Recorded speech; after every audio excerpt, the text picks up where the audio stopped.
ડરવાનું કોને? જે ખોટું કરે એને. કોને ડરવાનું? જે ખોટું કરે એને. આ પોલીસ ઇન્સ્પેક્ટર શ્રી નવા આવ્યા છે, હું એમના માટે વ્યક્તિગત કોમેન્ટ નહીં કરતો, પણ ડીવાયએસપી ને ખબર પડવી જોઈએ. જિલ્લા પોલીસ વડા, એક મિનિટ, આ બહેનો, એક મિનિટ, આ બહેનો, તમે બી નવા છો, પોલીસ ઇન્સ્પેક્ટર શ્રી નવા છે. આ બહેનો મહિનાઓથી સતત કહી રહ્યા છે અહીંયા ડ્રગ્સ વેચાય છે. તમે અમને પાક્કી બાંહેધરી આપો. હા, બધા બહેનો આજે મને પહેલી વાર મળ્યા છે, બરાબર? અને આમાંથી બધાને ખ્યાલ છે. હું એક સેકન્ડ તમને અટકાવું. તમને હજી મહિનો થયો, પોલીસ ઇન્સ્પેક્ટર શ્રીને 15-20 દિવસ થયા, ડીવાયએસપી શ્રી ક્યાં છે? હા, તમને ખબર પડવી જોઈએ ને બ્રધર. હા, શું કરો છો? ધૂળ કરો છો? એમને એમ ડ્રગ્સ વેચાય છે? એક મિનિટ સાંભળી લો. એક મિનિટ સાંભળી લો. નક્કી કરીશ તો 24 કલાકમાં તમારા વર્તમાન ભૂતકાળના બધા વહીવટદારનું નામ જાહેરમાં આપીશ. In 24 hours. એટલે બોલતા જ નહીં, ચૂપ થઈ જજો 2 મિનિટ. બરાબર? બધા લોકો ઘાસ કાપા છે, બધા જૂઠું બોલી રહ્યા છે. એક મિનિટ, કેટલા મહિનાઓથી રજૂઆત કરો છો?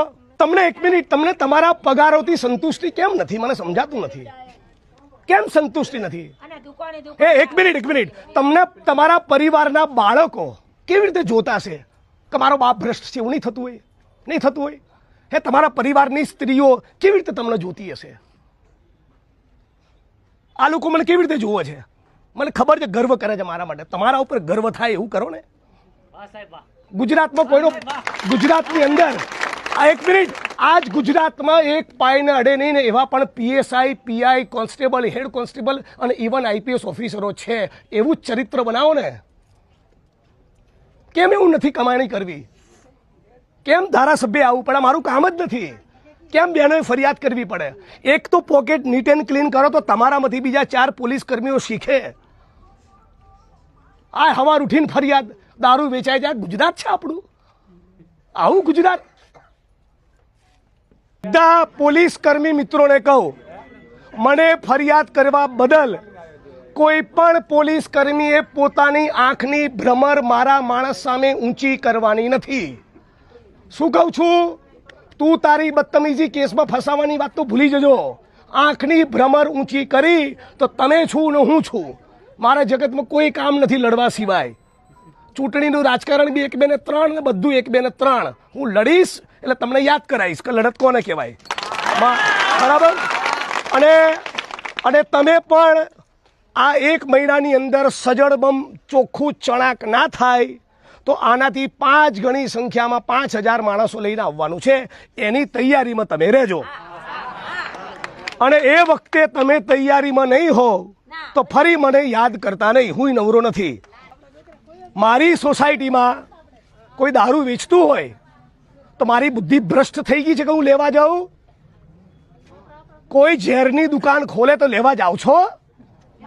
એ પોલીસને જ્યારે કહું છું ત્યારે તમને મજા આવે છે. દારૂના અડ્ડા એમને એમ ચાલે, તમે પીતા નથી? બોલો. હે, ગાંજો પીનારા, ડ્રગ્સ લેનારા માણસો ના હોય તો કોઈ વેચવા આવે? તમે સાંભળી લો, એક મિનિટ, તમે તમારા છોકરાઓને બી રેડી કરો. બરાબર? જો ડ્રગ્સ એટલું ખતરનાક વ્યસન છે ને, પોતાની માની ગળાને ચેન લોકો તોડી લઈ જાય છે. બરાબર? એટલે અત્યારે તાલીઓ પાડનારા લોકો તમે બી સુધરી જજો અને ચેતી જજો. આ બધી બહેનોએ ફરિયાદ કરવી પડી છે ને, એ તમારા માટે સારું નથી. ધૂળ પડી તમારી જવાનીમાં જો તમે જાતે ના આવો તો. જિગ્નેશ મેવાણીની ભાષાને લઈને સંસ્કારનો ઉપદેશ આપનારા હર્ષ સંઘવીને વિનંતી છે કે સંસ્કારની વાત તમારે કરવાની નથી. તમે 2013માં પીએસઆઈ ને લાફા મારી લીધેલા છે અને એના પટ્ટા ઉતરાવી નાખેલા છે અને દાદાગીરી કરી અને નાગાઈ કરવાની તમે કોઈ સીમા નથી છોડી. પીઆઈઓ ની બદલી કરાઈ નાખેલી છે. કે આ હર્ષ સંઘવી છે એ બહુ વધારે પડતું બોલ બચ્ચન કરે છે. ઠીક છે, અત્યારે સત્તામાં છે એટલે બહુ વધારે પડતું બોલ બચ્ચન કરવા માટે થઈને એને કોઈ રોકટોક હશે નહીં. પણ મારા હાથમાં કેટલાક છાપાના ટુકડાઓ છે અને હું જનતાને જણાવવા માંગુ છું કે સંસ્કારની વાતો કરનારા, લોકોને સંસ્કારના ઉપદેશ આપનારા, પટ્ટાના નામે રાજકારણ કરી અને સામાન્ય પોલીસ વાળા, કોન્સ્ટેબલ, લોકરક્ષકો, એના પરિવારને હાથો બનાવનારા હર્ષ સંઘવીની અસલિયત શું છે એ વાંચી આપણે. ક્યારે ખબર પડી કે આમાં રાજકારણ થઈ ગયું છે? જુઓ પેલા આ વિડીયો. તમને પોલીસના મિત્રોને એ સવાલ થાય છે, તમને એક મિનિટ, તમને તમારા પગારોથી સંતુષ્ટિ કેમ નથી? મને સમજાતું નથી કેમ સંતુષ્ટિ નથી. એક મિનિટ, તમને તમારા પરિવારના બાળકો કેવી રીતે જોતા છે કે મારો બાપ ભ્રષ્ટ છે? એવું નહીં થતું હોય. હે, તમારા પરિવારની સ્ત્રીઓ કેવી રીતે તમને જોતી હશે? આ લોકો મને કેવી રીતે જોવે છે? મને ખબર છે, ગર્વ કરે છે મારા માટે. તમારા ઉપર ગર્વ થાય એવું કરો ને. સટલા સુધી જ બધા વિડીયો જોયો છે, પણ પૂરો વિડીયો સમજો, હજી બાકી છે. જુઓ પૂરો વિડીયો, જુઓ પેલા. એક મિનિટ, આજ ગુજરાતમાં એક પાયને અડે નહીં ને એવા પણ PSI, PI, constable, head constable અને ઇવન IPS ઓફિસરો છે. એવું જ ચરિત્ર બનાવો ને. આ પાછળનું કટિંગ કોઈએ નહીં બતાવ્યું હોય, કારણ કે એમાં એ બોયલો છે, પોલીસનું સારું બોયલો છે. આ કોઈ નહીં બતાવે, કારણ કે ન્યૂઝનું કામ જ ઈ છે કટકા ચડાવવા. પૂરો માહિતી કોઈ આપતું જ નથી. તો પેલા સત્યતા તપાસો આખા વિડીયોની. અને આ વ્યક્તિ છે તે પોતાની જનતાના અવાજ માટે થઈને ત્યાં ગયો હતો, કારણ કે એને ન્યાય નહોતો મળતો.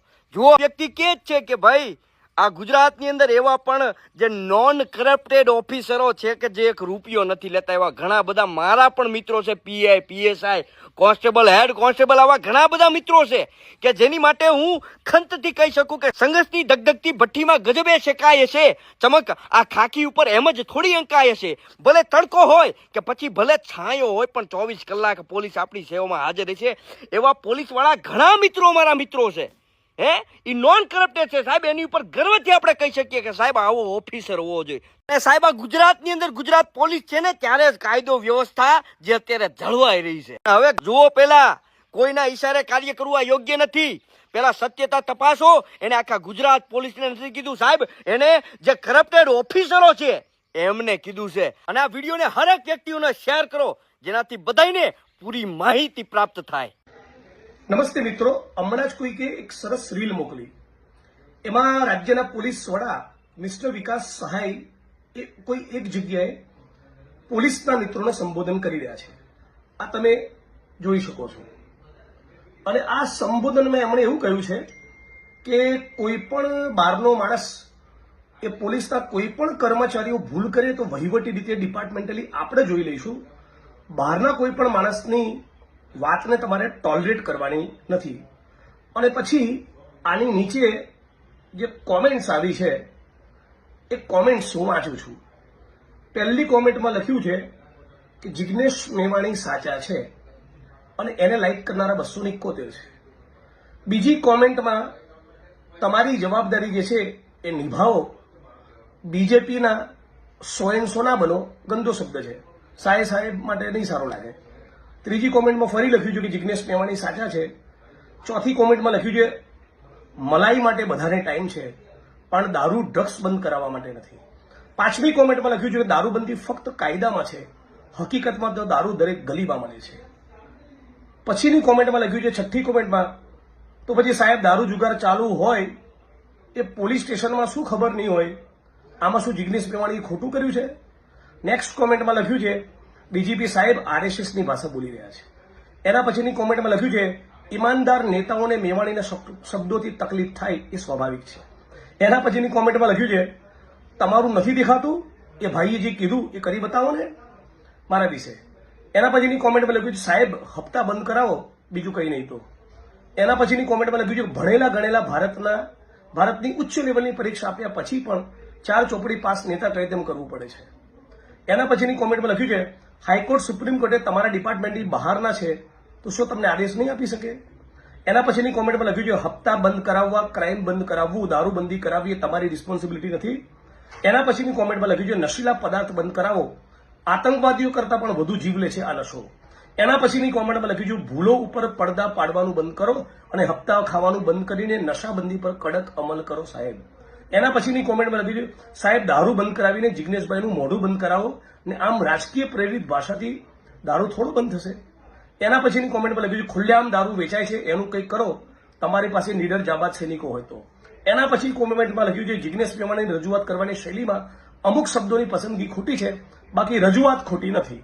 એના પછીની કોમેન્ટમાં લખ્યું છે તમારી બધી વાત સાચી સર, પરંતુ તમારા ખાતાના અધિકારીઓને પણ ટ્રેનિંગ આપો જરા કે સામાન્ય નાગરિકો જોડે કઈ રીતે વાત કરવી. માનનીય ડીજી શ્રી મિસ્ટર સાહેબ, તમારું સૂચન સારું છે. પોલીસ ફોર્સનું મનોબળ ટકેલું જ હોવું જોઈએ. એ રાજ્ય માટે જે પોલીસ કર્મીઓ, કોન્સ્ટેબલથી લઈને સિનિયર મોસ્ટ ડીજી રેન્કના ઓફિસરો જે રાષ્ટ્ર માટે, દેશ માટે સેવા આપતા હોય, એમના પરસેવાને, એમના કામગીરીને, એમની નિષ્ઠાને હું એપ્રિશિએટ અને સેલ્યુટ કરું છું, હું વંદન કરું છું. પણ તમે જેને લીડર ઓફ ધ ફોર્સ કીધા, એવા તમારા